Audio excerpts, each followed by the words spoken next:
Yes, of course. Letter of introduction. Where did I put it? You just have it. I have it. Okay, we're good. We have the letter of introduction. Thank you so much for it. Alright, and you put the bolts on it, and then, unless anyone else wants to do something, we'll say you guys continue down the road towards the mouth of the mountain. Ooh. Are we... is the mouth of the mountain like the entrance to Toril? The mouth of the mountain is the entrance to the mountain itself. Oh, okay. Toril is pretty close to the entrance, but it's not exactly. Right. Think of it kind of like an outer gate.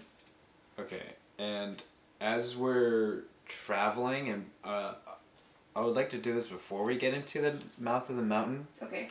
Can I cast Locate Object to try to find, what was it? Those seashells that Drupa wanted us to find. Yes. Yeah. Cool. Go ahead. Uh, Cast the spell. Concentrate. Let me just see if there's any types of roll that I have to do. I think it just does it. I think it just does it. Yeah, I just I hold this staff and I concentrate. I'm like, alright guys, you know what we're looking for? Help me find it. Okay. And I cast Locate Object on this super rare seashell that Jupa wants us to find. Nagapa wants you to find it. Oh, okay, Nagapa. Oh yeah, Nagapa wanted to make something for Jupa. Yeah, he wanted to make a necklace. That's right. Okay, so you cast it. One spirit goes off this direction. Another one goes off in another. And you get a little ping towards the mountain itself. Oh, it's inside the mountain. Yes. Oh. Okay, so as you venture further, you come to the vast overhang. I'm just like, what are seashells doing inside of a mountain? Shouldn't they be called mountain shells? Oh, It might be for sale because somebody else collected them. oh, it could be. So you guys come to the vast overhang that spans across the road. You can see it in the distance, and it casts a long shadow. As you venture further inside, the walls are clearly carved by magic or machine, as they are very uniform. There appears to have been some sort of a lighting mechanism that ran on gas, as there are pipes that run along the walls and are placed evenly with spouts and cages at the end of them. The road itself is pretty deserted, and you gather that that's probably because any merchant outside the Drow matriarchy has to be invited, and that's why you have your letter of introduction. The road signs, there are road signs that have dwarven runes on them, but they've been knocked over, and then further along you come to these large statues that are carved out of the mountains. These former statues of dwarven patriarchs have been covered by the banners of the Dark Matriarchy, which has a teal and silver banner with an eye, a crown above it, and a dagger below it. There is a giant gate that spans 60 feet upward and has a guard tower. You guys come to the gate and stop, and then way at the top you see two guards poke their head over, look bewildered, and then shout, "Halt! State your business." You know, I'm just gonna talk to everybody. I'm like, who should present the letter? I vote Luna or Tarina. They're really good with hoity-toity noble stuff. I guess whatever information is on the letter of introduction, just say that, we're here to deliver this, or to this person. Okay, so you, you unroll the letter, and it says that you are here on behalf of, you're here on invitation from Mara Mildre, who has granted you guys access to deliver goods from Gundrict. I say that. Okay, and they're like, oh, okay. of time passes, you hear them coming down the long set of stairs. There's a door to the side of the guard tower that opens, and then two drow women come out. They have visors over their helmets, and then one of them looks at the letter of introduction and reads it over again. The other one kind of just does a routine inspection of the cart and says, "Oh, we have to look inside to see the goods, if you don't mind." And she, does anyone oppose, or do you just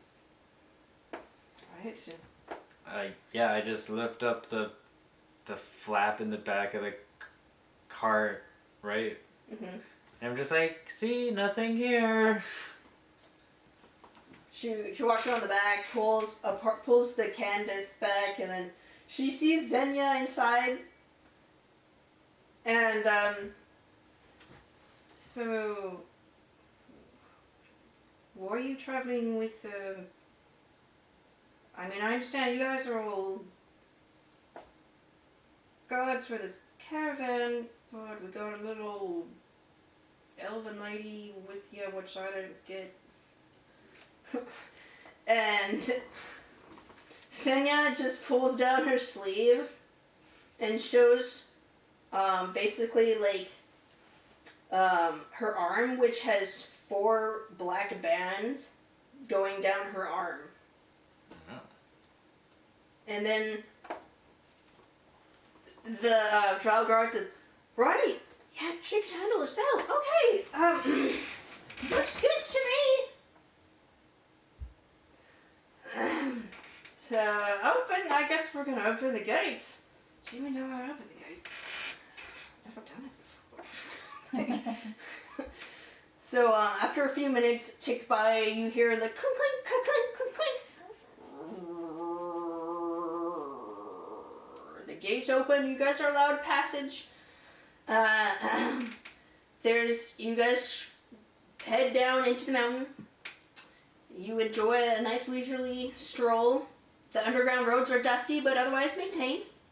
The light as you move further into the depth of the mountain becomes red as you see natural red crystals that are along the walls.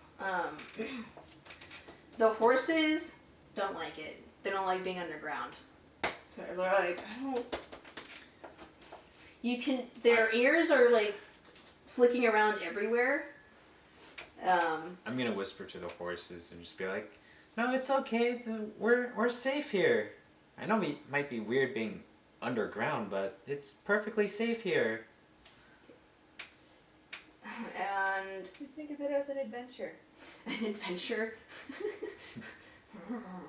They kind of nicker and say, I just can't see very well. Buttercup, what do you smell? Oh, it smells so weird down here. Well, the 2 legs want us to go places. They're just gonna, make us go there anyway, so let's just go. The horses, with some nudging, keep going down the road. Along the road, you see more dwarfish runes that have been scratched out and have a plaque over them with Undercommon. They give directions. I'm pretty sure one of you can read Undercommon. I think it's Luna. So. Oh yeah, I can. Undercommon. Yeah. So the entrance to Toril, is very similar to the mouth of the mountain. It has statues carved from stone depicting an old dwarven tale, but a banner of the drow matriarchy has been placed over it.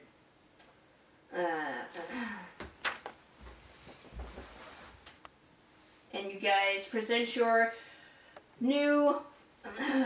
You give your letter of introduction, and As we're approaching Toril, does my locate object? ping. It does. It indicates you're going in the right direction Okay. generally. Okay, so it's probably in the town.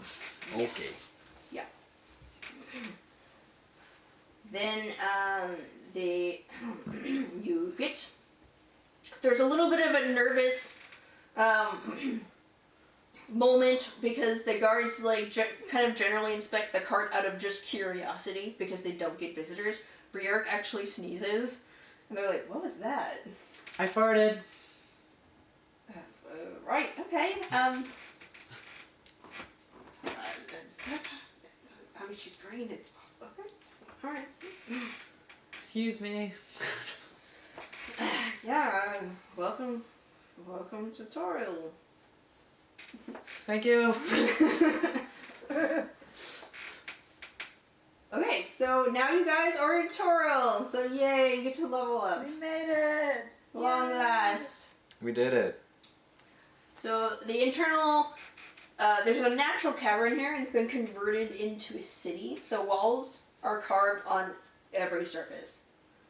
There were runes or decorative patterns, or there's more of these red crystals that are placed periodically along the walls for light. The city is pretty condensed, and most of the buildings are boxy, but have several stories to them. Some even going all the way up to the cave top. The streets here are made of smooth stone. It's pretty well maintained. People turn their heads as you walk by because literally everyone in this town is drow, except for you guys. And so you see these women who are dressed. All of them are dressed really well, and the most common fabric is silk with a number of layers. But they all have some kind of either light armor or some sort of light weapon on them. And you see mostly females walking around, and but occasionally you will see a male, but he's usually walking behind the female.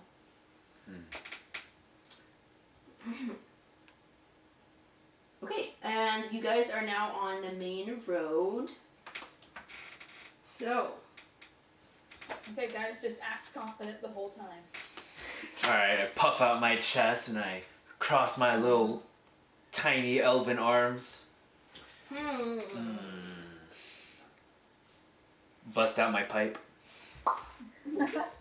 You get more strange looks than before.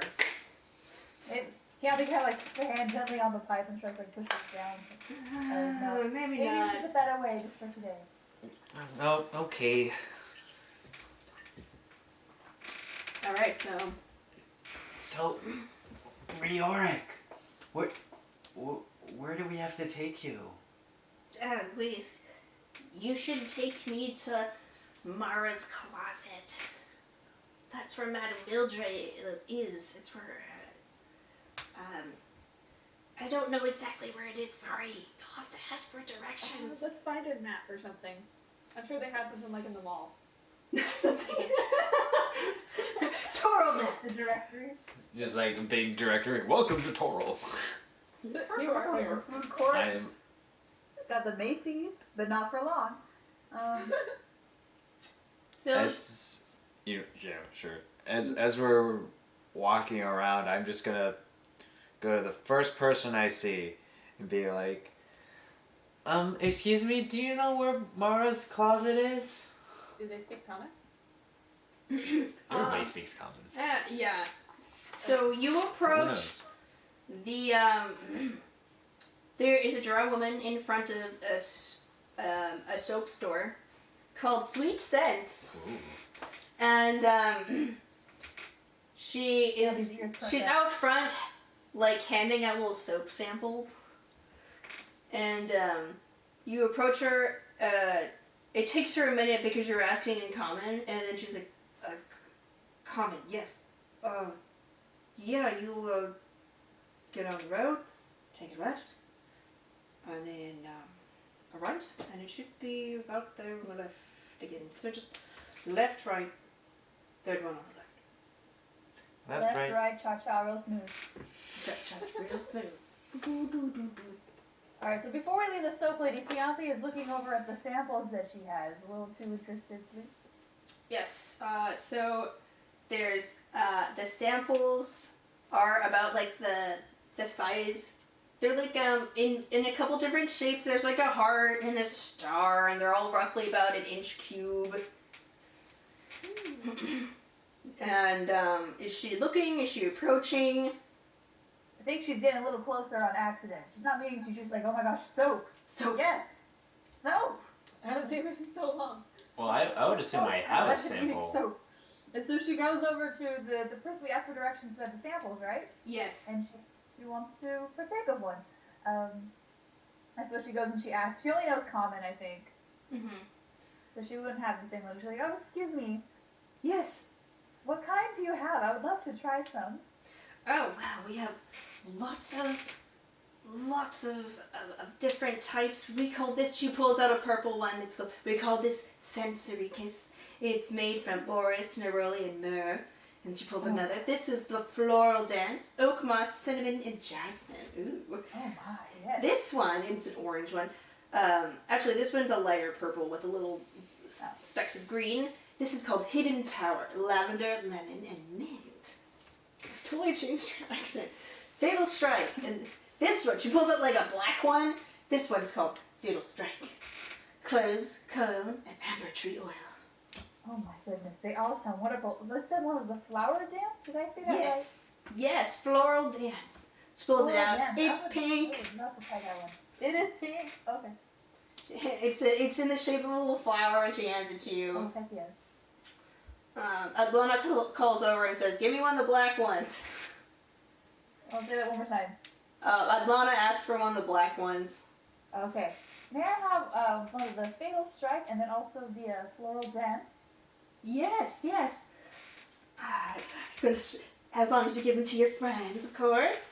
And so Of course, yes. One just called for me. So she hands you Fatal Strike, and it's basically just a black square. It's not too exciting. And then she hands you a floral dance, and then did you want another floral dance, or a sensory kiss, or a hidden power? I think we'll just have the one and the two, so that's it. Okay, floral dance. So 2 floral dances and a Fatal Strike. Do stop by if you ever want the real thing. Oh, absolutely. Thank you so much for this. And then Keyanthi is kind of holding them like precious. Precious jewels. She's sniffing them a little bit as she enters. She's like, oh, it feels so nice to smell like something besides dirt and sweat and demons And blood. And and blood. blood. Oh. She's just kind of holding them in her hands as she walks along the path with everyone else now. Okay. And you guys go down the road. You pass the Crooked Bedpost, which is a local inn. And you guys notice that there are, every once in a while, there's basically like, kind of like this black box that has little doors on it. And at like every other corner or so. They're kind of sporadically placed, but they're pretty common. And let's see. Yeah, we'll just say you guys keep going down your merry way and come to. Hang on, I'm gonna get to my right part of the notes for this. So you guys. Oh, maybe it's on my other. I don't think it's on my other one. Hang on, let me just do this.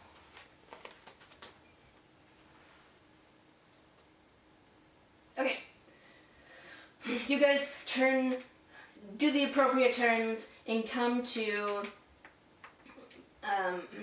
what appears to be. It looks a lot like everything is very uniform here, but there's a storefront with a couple stories above it, and you can see the window. In the window it says Mars Closet, and there are these beautiful dresses and gowns in the window. It is open. Ooh. You gotta stop the cart. I guess this is it.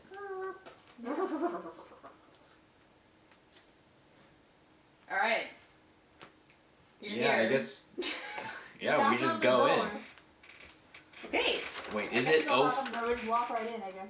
Yeah, the store is open. Alright, so we walk right into the store.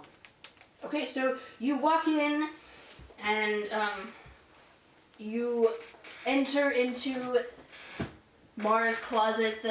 A sweet scent of basically a very. I will say that she has lavender in her store. There we go. A little bell tinkles. Ding. Oh, I'll be there in a minute. You hear some shuffling in the back. And you hear like basically a thud from above. It's just the cat. Don't worry. Loud cat. Oh yeah, cat. I get immediately excited. And from the back, a curtain is pulled aside, and you see Mara. She looks vaguely familiar because you actually saw her on The Season's Delight. Oh. Saw her where? The Season's Delight, the boat. Okay, thank you. It cut out right on Season's Delight. Yes. She is a beautiful drow woman with, so their skin varies from like a gray to like a light purple. And so she has like a light purple skin tone, and then white hair with these. Bob cut? I'm imagining a bob cut. Yeah, she has. It's cut short. She's got like a cute little bob cut, and these really striking teal eyes. Built pretty. She's like a little bit older, like maybe like the elven the dwarf. We have your Rioric. I didn't know her Rioric. Oh yes. He's a little side project anyway. Of course. Okay, thank you. Shall we bring them in? So you guys go back outside, hand her the linens. And then she says, I'll be right back. She has a cloak in her hand just in case we need to hide him or something. Rioric comes out. Hi. Hiding behind the horses? Rioric comes out from his hiding place. And she says, well, you already have a cloak, but we could put another cloak on you. And he's like, well, they've just asked about it. I'm sure they're not going to be worried about, a drow in a drow city. It's true. Right. Okay. Just getting in was the problem. They're not going to be looking inside for me. And so you bring all the linens back into the store. Rhaegar comes with you, and then you go into the back storage room and hand her the linens. She's, right, well, I don't think you guys will be expecting a payment.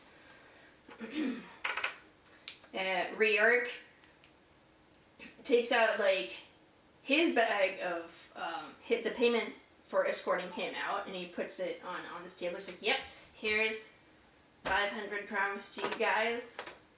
And yes, and then Mara puts down another bag of gold and says, this is for your delivery. Okay, and look inside the bag. What's inside? You have probably about like another 200 gold pieces. They're like specifically like drow matriarchy money though. Okay, cool. Oh, okay, so only like 200 we can use in the city. It's really more for flavor. They'll accept. It's still gold at the end of the day, so it's still valuable to them. Okay, cool. Okay, so we got 200 and 500. Mm-hmm. So that's 700 between you guys. All right, let's see. Are we dividing that, or are we tracking that as a group fund? I can't remember. It's up to you guys and what you want to do. I wonder if it would be easier just for all of us to keep track of it by having it as individually divvied out.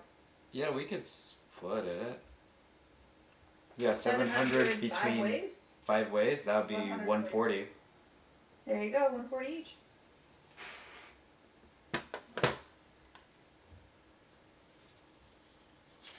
Yay! Yeehaw, 140 each. Let me put that on my chart.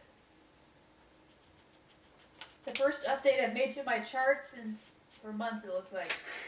Yeehaw! Yeehaw! Alright, awesome. And Yes. so is that it for your work then? Tomorrow. Well, tomorrow's the funeral.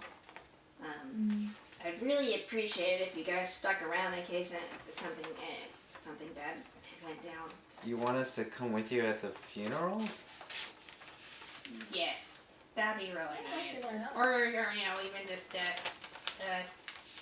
watch from afar or whatever. That'd be really great. I just What bad things you think is gonna happen? You think more spirits or zombies or demons? Well, I'm really more concerned about people recognizing me and throwing me in jail. Oh, Does anyone here have any sort of like disguise kit or mask on their faces or something? That, I like, believe I should probably still have a disguise kit. Yes, you still have a disguise kit.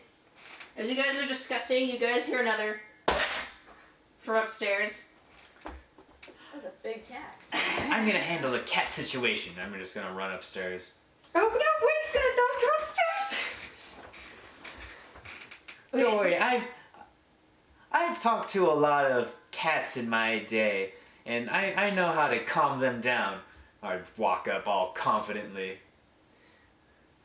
So let's see. You ran up the stairs. Yep. You're at the door. Yep. You open the door. Yep. Mara is running after you. Don't open the door.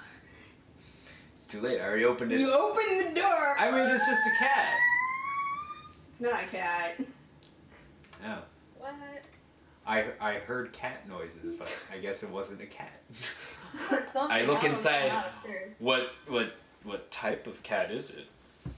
So you look inside, and you're initially really shocked because you expected a cat. I open up and I'm like, hey, kitty. Oh. And instead, you see two familiar faces. Two familiar faces. You see Canaris and Narte upstairs. Narte is actually currently tied up. And then I don't mean to kink shame, but business hours. Farius is currently trying to hold him back, and then they both freeze and look at you, and he's like, I know this looks really weird. You're not a cat. I think at this point I would run up too. To check, at least just for Ellie's sake. Yeah, you probably heard my reaction just going, oh. Yeah. So it's like she probably got traumatized by something. Okay, so you run upstairs. You see Canaris and Narte. Narte looks basically like he's in a crazed rage. I slowly raise up my hand as to wave, and I'm like, it's good to see you again. He's just like, yeah, well, you just see the two of them wrestling as Narte's trying to get free, and then Canaris is trying to hold him back, and he's just like, yeah, I just wish this was under better circumstances. I'm gonna cast Hold Person on him. Okay, cast Hold Person. So If that we would weren't wide enough for Keyanthi to see what's going on if she decided to come up. Okay, does he make a save? Wisdom save. Otherwise they're paralyzed. Does a 14 save? Well, the DC is 14, so...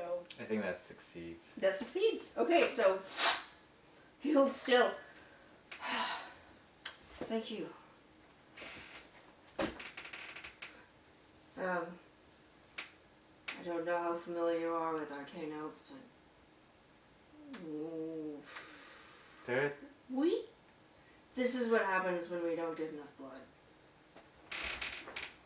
Oh, okay. He kind of like... Usually he looks very put together as you've seen him in the past. This is Therius. And he smooths his hair back. Kind of has like a little wild look in his own eyes. And he's just like, I'm really glad it was you that opened the door. Because she doesn't have normal blood, or... Who's that? Who is who? Who is she? That was Luna. Luna about Ellie. Are you asking? I don't understand the context of the question. Because you said it's when they don't get blood. I guess you guys know, like, you do understand that we drink blood, right? Like, it's a normal thing we do. To reach. I did not know that, but now we do. Yeah, that's, our bodies need to reach a state of equilibrium. Is there an organized way to distribute this sort of stuff? Yeah, drinking blood doesn't sound normal. I mean, it's usually not normal. That's why we're kind of a cursed race. In smaller amounts, like, and then you can like kind of space out the portions, moderate it. Yeah, but we haven't been properly fed for like a couple weeks now. Why not? I was like, because I guess it wouldn't be that long, but it's like, well, when we came off the sub, we basically managed to get into these underground waterways and emerge inside the cave system. And from there, Narte, Canaris, and Mara, she appears in the doorway. She's like, oh, you're surprisingly alright with strangers seeing you. Yeah, well, we've actually met before in strange circumstances. Yeah. Anyway, long story short, the drow don't like us. We're hiding here in secret. Mara's been feeding us, but there's only one of her. Canaris has been kidnapped. Narte's in a state of, basically in a state of survival. It's called a blood craze. That's why he's basically freaking out. How much blood does he need? Can we like get him like, I don't know, like a goat or a cow or something? I don't know how drinking blood works. That's so weird. Why do you guys have to be weird? Then you could just like get it from one person in a different place and then bring it to him. Yeah, I mean, it depends on how much magic is concentrated in the blood. If one of you are willing to donate, that'd be really nice. That'd solve a lot of problems. I mean, I might as well. Alright. Hi, this is Tiffany, your DM. Thank you for watching Dungeon Damsels. This is not the end of the session, so please stay tuned for the next part. We update on Tuesdays and Saturdays at 5 p.m. Pacific Standard Time. If you're interested in supporting us more, please push the subscribe button, like, or comment. We also have a Patreon, wink wink nudge nudge, and our show is in podcast form. You can find us on Apple Podcast, Google Podcast, Podbean, Spotify, and plenty of other podcast platforms. Thanks, we hope to hear from you soon.